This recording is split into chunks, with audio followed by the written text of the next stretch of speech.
வணக்கம், நான் ரஞ்சனி. கதைக்களத்துக்கு உங்களை அன்போட வரவேற்கிறேன். இன்னைக்கு நம்ம பார்க்க போறது அமானுஷ்ய கதை. நம்ம சேனல்ல அமானுஷ்ய கதைகள் பேசி ரொம்ப நாள் ஆச்சு.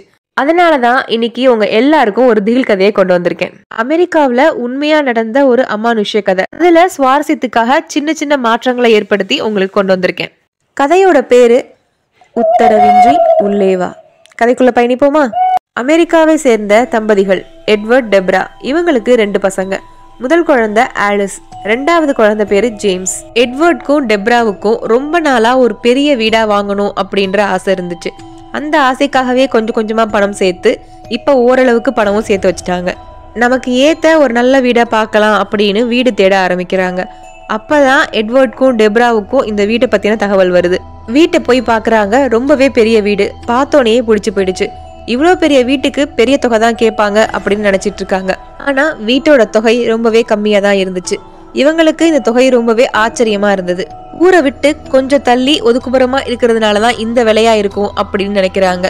வீடு பிடிச்சு போகவே அந்த வீடை வாங்குறதுக்கு முடிவெடுக்கிறாங்க. வீட்டையும் வாங்குறாங்க. எட்வர்டும் டெப்ராவும் அந்த புது வீட்டுல குடி புகுந்து சந்தோஷமா வாழ ஆரம்பிக்கிறாங்க. மொத்த குடும்பத்துக்குமே அந்த வீடு ரொம்ப பிடிச்சு போயிடுது. ரொம்ப சந்தோஷமா அவங்களோட நாட்கள் போயிட்டு இருக்கு. டெப்ராக்கு வீட்டு வேலைகள்ல உதவி தேவைப்பட்டுச்சு. அதனால லோரே அப்படின்றவங்கள வேலைக்கு சேர்க்கிறாங்க. லோரே காலையில 6 மணிக்கெல்லாம் வந்துட்டு டெப்ராக்கு தேவையான எல்லா வேலைகளையும் செஞ்சு கொடுத்துட்டு மதியத்துக்கு மேல கிளம்பி அவங்க வீட்டுக்கு போயிருவாங்க. எட்வர்டும் டெப்ராவும் இந்த வீட்டை சந்திக்கிற ஒரே பிரச்சனை, அடிக்கடி லைட்டு தானாவே ஆஃப் ஆகி தானாவே ஆன் ஆகும். இது மட்டும்தான். இப்படியே 6 மாசங்கள் ஓடுது. நாள் டெப்ராவும் லோரேவும் சமையல் பண்ணிட்டு இருக்காங்க. அப்ப லோரே தனக்கு உடம்பு முடியாம இருக்கிறதாகவும் அடுத்த 1 வாரத்துக்கு நான் வேலைக்கு வரமாட்டேன் அப்படின்னு டெப்ரா கிட்ட சொல்லிட்டு இருக்காங்க. டெப்ராவும் சரி, நீங்க ஓய்வு எடுத்துக்கோங்க, உடம்பு நல்லானோன்னா சீக்கிரம் வந்துருங்க அப்படின்னு சொல்றாங்க. ஏதாவது உதவி தேவைப்பட்டா சொல்லுங்க அப்படின்னு பேசிட்டு இருக்காங்க. பேசிட்டு இருக்கும் போதே லோரே மயங்கி கீழே விழுறாங்க. அதிர்ச்சி அடைந்த டெப்ரா அவங்கள வேகமா ஹாஸ்பிட்டலுக்கு கூட்டிட்டு போறாங்க. ஹாஸ்பிட்டல்ல லோரேவை செக் பண்ண டாக்டர் அவங்க ஏற்கனவே இறந்து போயிட்டதா சொல்றாங்க. லோரேவோட குடும்பத்தினர்கிட்ட சொல்லிட்டு அவங்களுக்கு இறுதி மரியாதை செலுத்திட்டு டெப்ரா வீட்டுக்கு வராங்க. வீட்டுக்கு வந்தோன்னா நடந்த எல்லாத்தையும் எட்வர்ட் கிட்ட சொல்றாங்க. எட்வர்டும் டெப்ராவை சமாதானப்படுத்தி தூங்க சொல்றாரு. டெப்ரா நல்லா தூங்கிட்டு இருக்காங்க. காலிங் பெல் சவுண்ட் கேக்குது. முடிச்சு பார்த்து மணியை பாக்குறாங்க. மணி 6 ஆகுது. டெப்ரா எழுந்து போய் கதவை திறக்கிறாங்க. வெளியில லோரே நின்றுட்டு இருக்காங்க. குட் மார்னிங் லோரே, வாங்க அப்படின்னு சொல்லிட்டு டெப்ரா திரும்புறாங்க. திரும்பினோடதான் டெப்ராவுக்கு எல்லாமே ஞாபகம் வருது. லோரே நேத்தே இறந்துட்டாங்க, அவங்க உயிரோட இல்லை அப்படின்றது. டெப்ராவுக்கு இப்ப வேர்த்து கொட்டுது. நிக்கவே முடியல, கை கால்லாம் நடுங்குது. சட்டத்தோட பயந்துகிட்டே மெதுவா திரும்பி பாக்குறாங்க. லோரே அங்க இல்ல. டெப்ராக்கு இப்ப தலை சுத்த ஆரம்பிக்குது. வேகமா கதவை சாத்திட்டு தன்னோட ரூமை நோக்கி ஓட முயற்சி பண்றாங்க.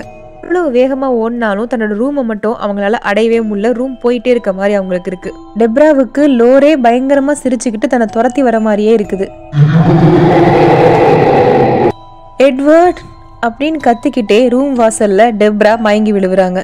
டெப்ராவோட சத்தம் கேட்டு எழுந்து வந்த எட்வர்ட் டெப்ராவை பார்த்துட்டு அதிர்ச்சி அடைகிறாரு. டெப்ராவுக்கு மயக்க தெளிய வச்சு என்ன ஆச்சு அப்படின்னு கேக்குறாரு. டெப்ராவும் நடந்த எல்லாத்தையும் எட்வர்ட் கிட்ட சொல்றாங்க.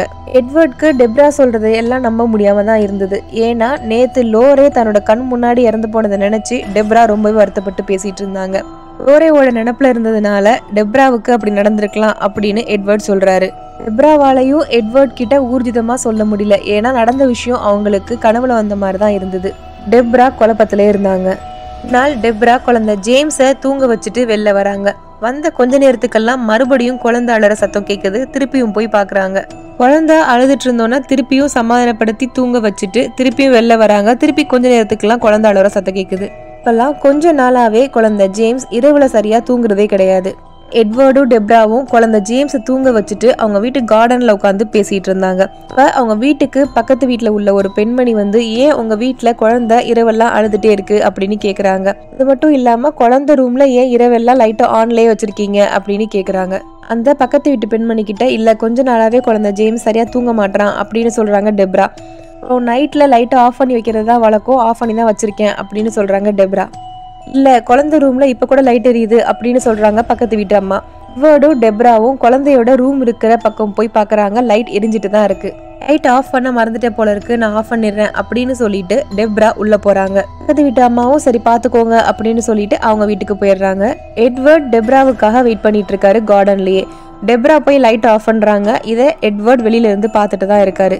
டெப்ரா லைட் ஆஃப் பண்ணிட்டு கதவை லாக் பண்ணிட்டு வெளில வராங்க. அதுக்குள்ள திருப்பியும் லைட்ஸ் ஆன் ஆயிடுது. எட்வர்டுக்கு சந்தேகம் வரவே திருப்பியும் குழந்தை ரூமுக்கு போய் லைட் ஆஃப் பண்ணிட்டு கதவை சாத்துறாரு. கதவை லாக் பண்ணோனே திருப்பியும் லைட் எரியுது. திருப்பியும் எட்வர்ட் லைட் ஆஃப் பண்ணிட்டு கதவை சாத்துறாரு. திருப்பியும் லைட் ஆன் ஆகுது. திருப்பியும் லைட் ஆஃப் பண்ணிட்டு கதவை சாத்துறாங்க. இப்படியே தொடர்ந்து நடந்துகிட்டே இருக்கு. கட்டத்துல எட்வர்ட் குழந்தை ரூமுக்குள்ள போயிட்டு லைட் ஆஃப் பண்ணிட்டு கதவை சாத்துறாரு. லைட்ஸ் ஆஃப் பண்ணாத அப்படின்னு ஒரு பயங்கர சத்தத்தோட ஒரு குரல் கேக்குது எட்வர்டுக்கு. எட்வர்ட் குழந்தைய தூக்கிட்டு வேக வேகமா அந்த ரூம்ல இருந்து வெளியில வந்து படியில இறங்கி ஓடி வராரு. அவர் பின்னாடியே இன்னொரு காலடி சத்தமும் கேட்டுட்டு இருக்கு. எட்வர்ட் நடந்ததை டெப்ரா கிட்ட சொல்றாரு. மறுநாளே சர்ச்ல இருந்து ஒரு ஃபாதர் வராங்க. ஃபாதர் கிட்ட டெப்ரா நடந்த எல்லா விஷயத்தையும் சொல்றாங்க. லோரேவை பத்தியும் அவங்க இறந்ததை பத்தியும் அதுக்கப்புறம் நடந்த நிகழ்ச்சிகள் பத்தியும் சொல்லிட்டு இருக்காங்க. எல்லாத்தையும் சொன்ன டெப்ராவும் எட்வர்டும் ஒரே ஒரு விஷயத்த மட்டும் மறந்துட்டாங்க. டெப்ராவை துரத்தும் போது கேட்ட சிரிப்பு சத்தமும் எட்வர்ட் கிட்ட பேசின சத்தமும் ஆணோட குரல் அப்படின்றத சொல்ல மறந்துட்டாங்க. ஃபாதரும் லோரேவோட ஆத்மா சாந்தி அடையாம இருக்கும், அதனாலதான் அந்த பிரச்சனை எல்லாம் வருது அப்படின்னு ஒரு ப்ரே பண்ணிட்டு ஹோலி வாட்டர் தெளிச்சுட்டு போறாரு. அதுக்கப்புறம் எல்லாமே சரியாதான் போயிட்டு இருந்தது. எல்லாமே கொஞ்ச நாளைக்கு தான். ஒரு நாள் எட்வர்டோட அம்மா எல்லாரையும் பாக்குறதுக்காக எட்வர்டோட வீட்டுக்கு வந்திருந்தாங்க. எல்லாரும் பேசிட்டு இருக்காங்க. குழந்தை ஜேம்ஸ்க்கு தூக்கம் வந்துட்டு, அதனால எட்வர்ட் குழந்தை ஜேம்ஸை தூக்கிட்டு போய் அவனோட ரூம்ல படுக்க வைக்கிறாரு. குழந்தைய படுக்க வச்சுட்டு குழந்தையோட ரூமை பாக்குறாரு. குழந்தையோட பொம்மைகள் எல்லாம் ஒரு பர்டிகுலர் ஆர்டர்ல அடுக்கி வைக்கப்பட்டிருந்தது. யார் இப்படி வச்சிருக்கா அப்படின்னு யோசிச்சுக்கிட்டு அந்த பொம்மைகள் எல்லாத்தையும் எடுத்து அடுக்கி வச்சுட்டு போறாரு. இதுல வந்து டெப்ரா கிட்ட குழந்தையோட ரூம்ல நீதான் பொம்மையெல்லாம் சுத்தி அடுக்கி வச்சியா அப்படின்னு கேக்குறாரு. டெப்ரா இல்ல அப்படின்னு சொல்லிடுறாங்க. குழந்தையோட பொம்மையெல்லாம் ரவுண்டா அடுக்கப்பட்டிருந்தது, அதை எடுத்து சரியா வச்சுட்டு வந்தேன் அப்படின்னு சொல்லிட்டு போயிடுறாரு. இந்த நேரத்துக்கெல்லாம் மறுபடியும் குழந்தை அழுவுற சத்தம் கேக்குது. இப்ப எட்வர்டோட அம்மா நான் போய் பாக்குறேன் அப்படின்னு சொல்லிட்டு குழந்தையோட ரூமுக்கு போறாங்க. குழந்தை நல்லா தூங்கிட்டு இருக்கு. சரி அப்படின்னு சொல்லிட்டு திருப்பி வராங்க. அப்பதான் பாக்குறாங்க குழந்தையோட பொம்மைகள் எல்லாம் திருப்பியும் ரவுண்டாவே அடுக்கப்பட்டிருந்தது. எட்வர்ட் எல்லாத்தையும் அடுக்கி வச்சேன்னு சொன்னா, ஆனா இப்படி இருக்கே அப்படின்னு யோசிச்சுக்கிட்டு திருப்பியும் எல்லாத்தையும் ஒழுங்குபடுத்தி வைக்கிறாங்க. வந்து டெப்ரா கிட்ட பேசிக்கிட்டே வேலை பார்த்துட்டு இருக்காங்க. திருப்பியும் குழந்தையோட சத்தம் கேக்குது. திருப்பியும் அவங்களே ரூமுக்கு போறாங்க. இப்பயும் குழந்தை தூங்கிட்டு தான் இருக்கு, அழுகவே இல்லை. ஆனா குழந்தையோட பொம்மை மட்டும் இப்பவும் ரவுண்ட் ஷேப்ல அடுக்கி வைக்கப்பட்டிருந்தது.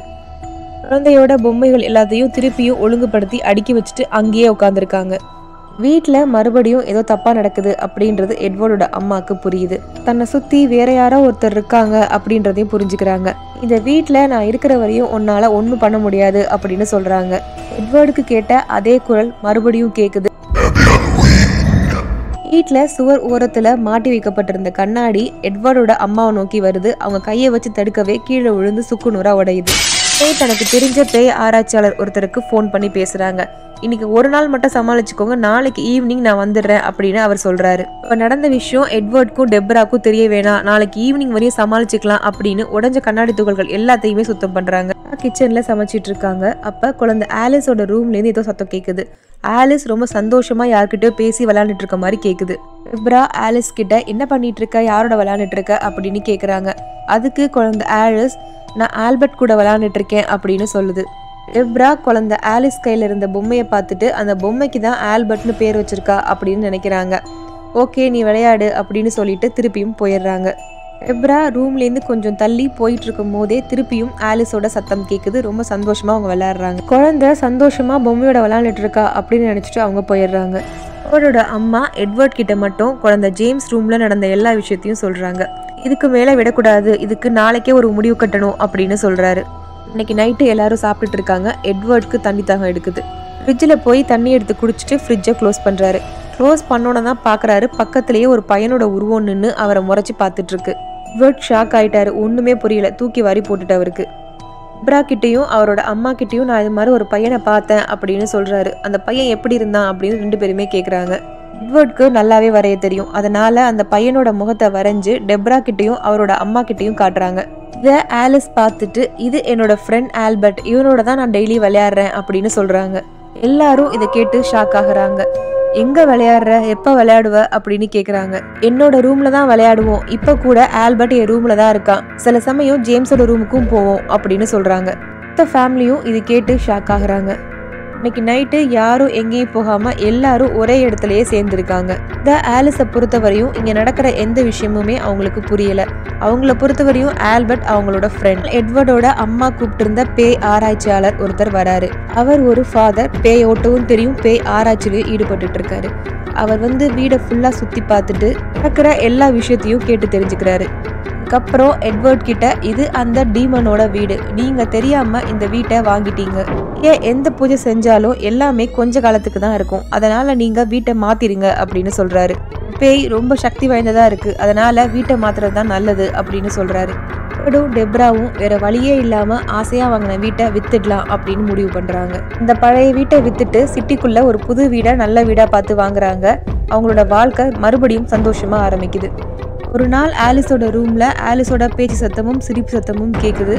டெப்ரா தயங்கிக்கிட்டே போய் ஆலிஸ் கிட்ட யாரோட விளையாடுற அப்படின்னு கேக்குறாங்க. ஆலிஸ் அதுக்கு பதில் சொல்றாங்க. அந்த பதில் ஆல்பர்ட். டெப்ரா ஷாக் ஆகி, ஆல்பர்ட் அந்த பழைய வீட்டில் தானே இருக்கான் அப்படின்னு கேட்குறாங்க. அதுக்கு ஆலிஸ், நாங்கள் புது வீட்டுக்கு போகிறோம், நீயும் என்னோட வான்னு நான் தான் ஆல்பர்ட்டை இங்கே கூட்டிகிட்டு வந்தேன் அப்படின்னு சொல்கிறாங்க. உத்தரவின்றி உள்ளே வா கதை இத்துடன் முடிவடைகிறது. இது அமெரிக்காவில் உள்ள சாலி ஹோமோட கதையை அடிப்படையாக வச்சு சொல்லப்பட்டிருக்க கதை. அதை சுவாரஸ்யத்திற்காக என்னோட கற்பனையை நிறையவே இதில் புகுத்திருக்கேன். கதையை பற்றின உங்களோட கருத்துக்களை மறக்காம கமெண்ட் பாக்ஸில் தெரிவிங்க. மீண்டும் ஒரு நல்ல பதிவோடு உங்களை சந்திக்கிறேன். நன்றி.